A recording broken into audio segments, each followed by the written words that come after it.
ত্রিপুরার প্রাক্তন স্বাস্থ্যমন্ত্রী কেশব মজুমদার প্রয়াত হয়েছেন। দীর্ঘদিন যাবৎ বার্ধক্যজনিত রোগে ভুগছিলেন তিনি। বৃহস্পতিবার ভোরে তিনি শেষ নিঃশ্বাস ত্যাগ করেন। তার প্রয়াণে ত্রিপুরার মুখ্যমন্ত্রী ডক্টর মানিক সাহা গভীর শোক প্রকাশ করেছেন। বৃহস্পতিবার সকালে তার মরদেহ বিধানসভা এবং সিপিআইএম ত্রিপুরা রাজ্য দপ্তরের প্রাঙ্গণে নিয়ে যাওয়া হয়েছে। সেখানে তার নশ্বর দেহে ফুল দিয়ে শ্রদ্ধা জানিয়েছেন তার সহকর্মীরা। তার প্রয়াণে মুখ্যমন্ত্রী ঈশ্বরের কাছে বিদেহী আত্মার সদ্গতি কামনা করেছেন এবং পরিবার পরিজন ও অগণিত গুণমুগ্ধদের বিয়োগ ব্যথা সহ্য করার শক্তি প্রদানের প্রার্থনা করেছেন। সবাই ওনার নামে পরিচিত। প্রাক্তন আমাদের সময় উনি প্রাক্তন স্বাস্থ্যমন্ত্রী ছিলেন। অনেকদিন ধরেই শারীরিকভাবে কিন্তু আমরা শক্ত সামর্থ্য ব্যক্তি ছিলেন, কিন্তু গত কয়েক বছর ধরে আমরা শুনছিলাম উনি বার্ধক্যজনিত রোগী ছিলেন।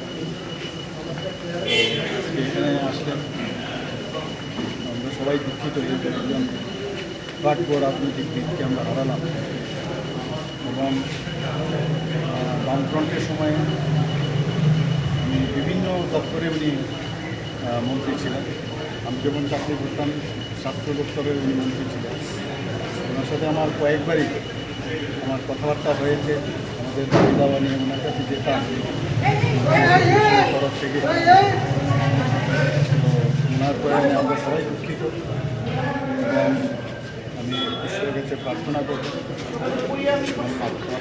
যে ওনার আত্মার সদ্গতি এবং ওনার পরিবার পরিজনদের প্রতি আমাদের সহযোগিতা। তার প্রয়াণে সিপিআইএম বিধায়ক জিতেন্দ্র চৌধুরী গভীরভাবে শোক প্রকাশ করেছেন। উন্নতা তৈরি হলো, তবে অবশ্যই তিনি একজন শিক্ষক হিসাবে, একজন গণ আন্দোলন নেতা হিসাবে, একজন মন্ত্রী হিসেবে যে ভূমিকা পালন করে গেছেন তা মানুষের হৃদয়ের মধ্যে বেঁচে থাকবে। এইভাবেই আমরা তাকে শ্রদ্ধা জানাবো। তিনি একজন ভালো শিক্ষকও ছিলেন।